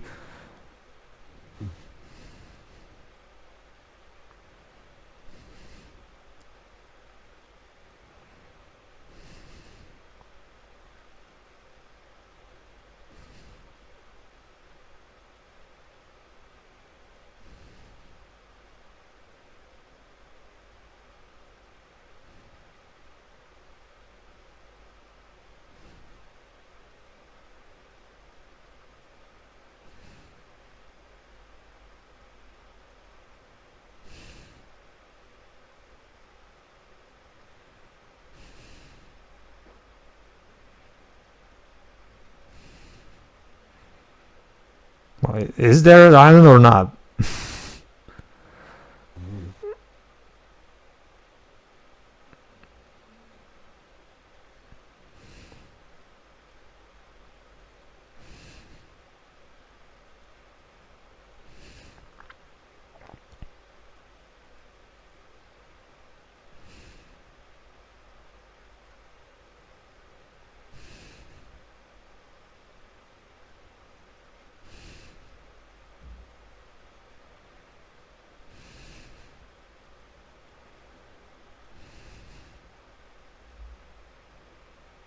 And that's it. Well, that leaves their fate on a very ambiguous note, in which case, I guess now I can bring up something I found. Yeah, in the book, Rosen actually let them... in the book, Adams actually let the dogs have a happy ending.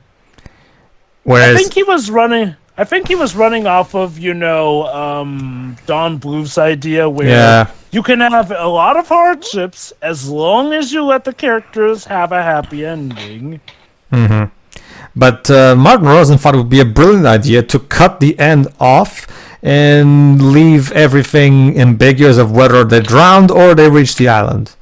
Which, if you ask me, kind of makes this entire plot very unsatisfying. Yeah, I'm not saying plots. I'm not trying to say that plots absolutely have to have a happy ending. My favorite animated movie is Grave of the Fireflies, for fuck's sake.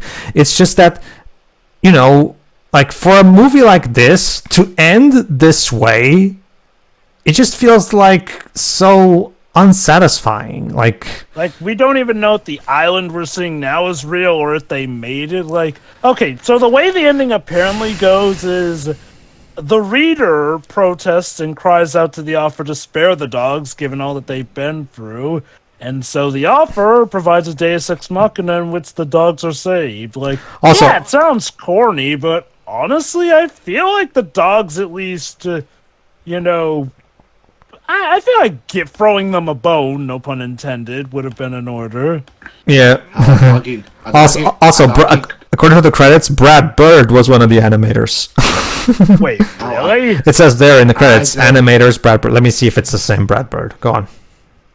I'd argue Grave of the Fireflies is a more uplifting ending than this. Oh, snap. Apparently it was Brad Bird. The film was animated in both Britain and San Francisco, California between 1979 and 1982. It had British animators such as Arthur Humberstone, Alan Simpson, George Jackson. Yeah, it was him. According to IMDb, it is the Brad Bird, yes.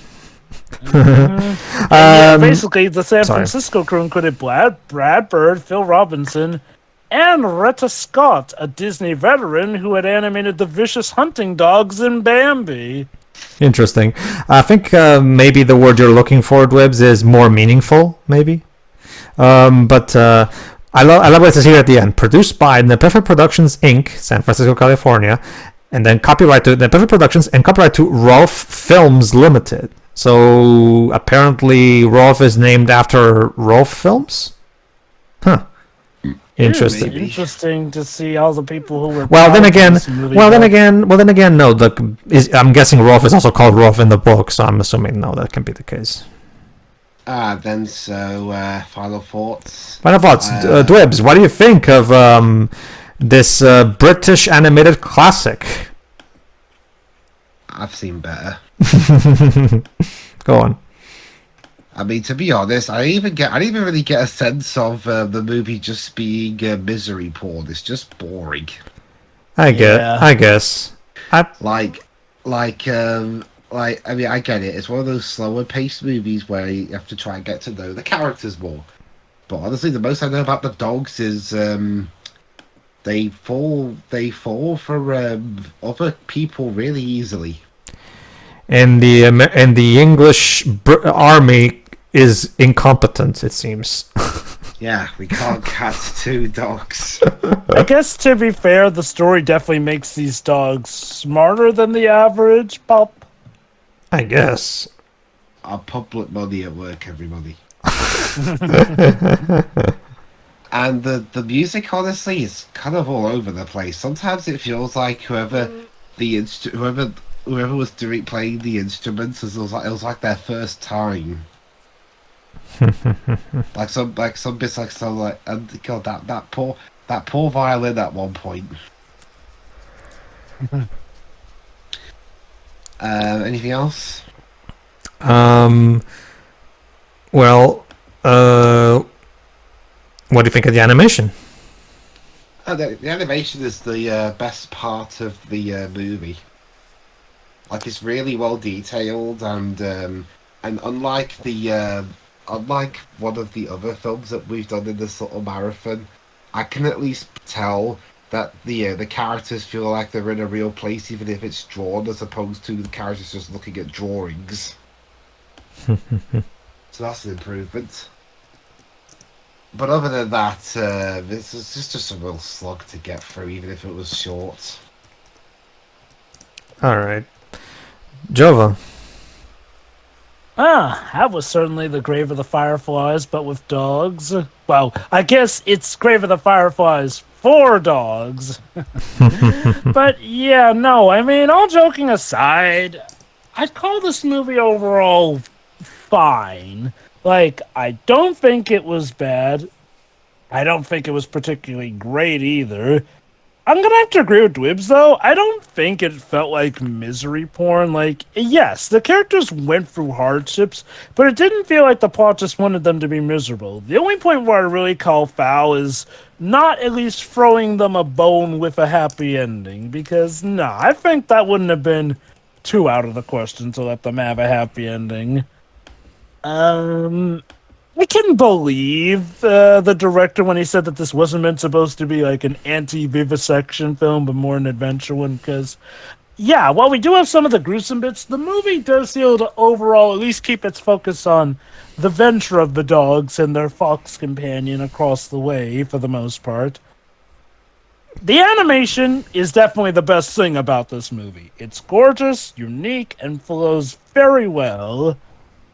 I do appreciate how the movie does not go out of its way to demonize all humans. Like, yes, there are some that are worse than others, but for the most part, even the army acknowledge that this isn't even really the dogs' fault, even if they don't know the full story. But, they just want to put them out of their misery relatively quickly and all that for the poor, quote-unquote, plague dogs.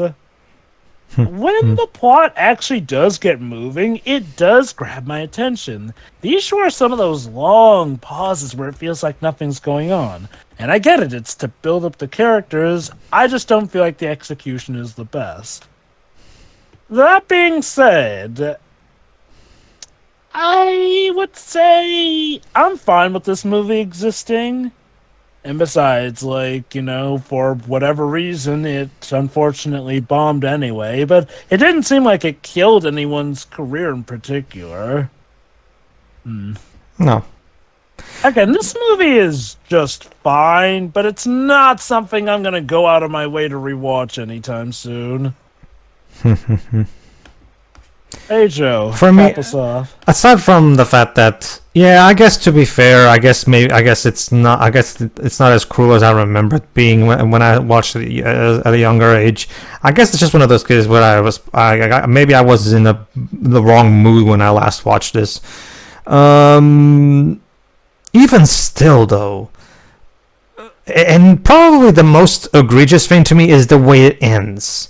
like Jova just demonstrated, like you took away the ending from the book and made it ambiguous. The problem is, after all that has happened, to not have a proper ending of any sort, just leave the audience hanging like that just feels like cock teasing, you know. Like after everything that these characters went through, you know, at least tell us how things ended up. But no, they're like they're in the sea, they're trying to cross to the island, and then movie ends. It's just like, and you're just like, wait, hold on, you're not done yet, movie. What are you doing? Like it makes in my opinion, it's one of those endings that really sours the whole movie for me, because it makes the whole thing seem kind of pointless.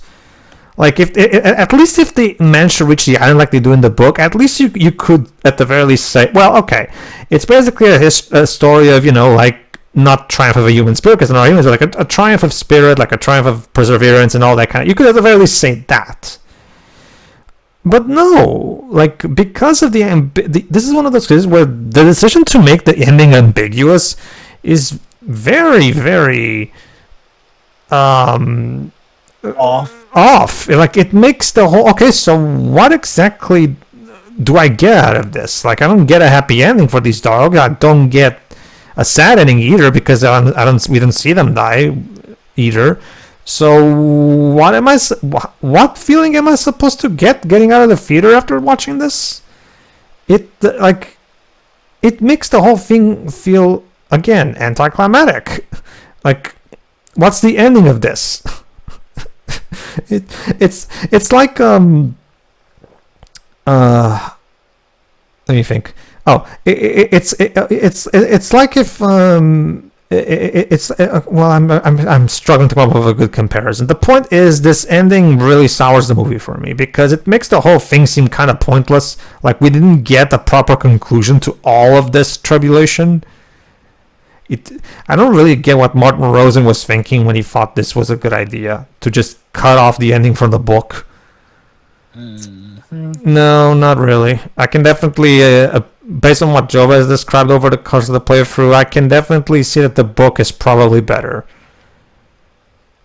Probably. It's kind of something similar to what I've heard. Keep in mind, this is what I've heard. I've heard that there's more character development and overall more character interaction proper in No Country for Old Men, the novel, compared to the movie.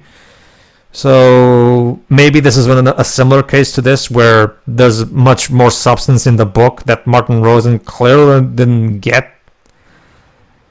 But, well, whatever. Didn't care for again, not a good movie in my opinion. It just doesn't. I just feel the need to see what the fuck is the point of this movie. Like, I didn't feel it really is one of those what did we learn type of movies. Well, for me, I guess I can say that, I've seen a Richard Adams adaptation, so I guess that's one portion of my life complete. Yeah, not a fan. I guess we'll have to wait and see how does Watership Down hold up after all these years. If I remember correctly, it should hold up better, because unlike Plague Dogs, Watership Down is still talked about to this day, whereas Plague Dogs is a bit more obscure in comparison. Yeah, I'll be honest, I think I think I heard about this movie once when I mistook this film for The Island of Dogs, which actually has a few similar concepts, but I'd argue is executed better. Okay, yeah, that's basically it. Like, the characters are not particularly well developed, in my opinion. They're just kind of and the animation is gorgeous, like people said. The music is a bit all over the place. The story structure is very confusing. Most of the movie feels like it's just scenes happening, and there's little narrative momentum. It's like eventually when the British, I guess, government declares these dogs national priority, things start picking up. But even still, like I just don't get what I'm supposed to get out of this movie. There doesn't seem to be a good enough reason for it to exist, really. It doesn't seem like there's much that I can I don't know. I just don't really see what's what I'm supposed to get out of this. Like, here's a good idea. Have a point.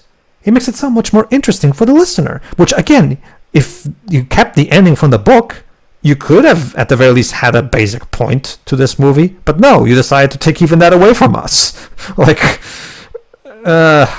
so based on what Jova's read for us, I guess I recommend reading the book instead. It seems like, at the very least, it actually concludes.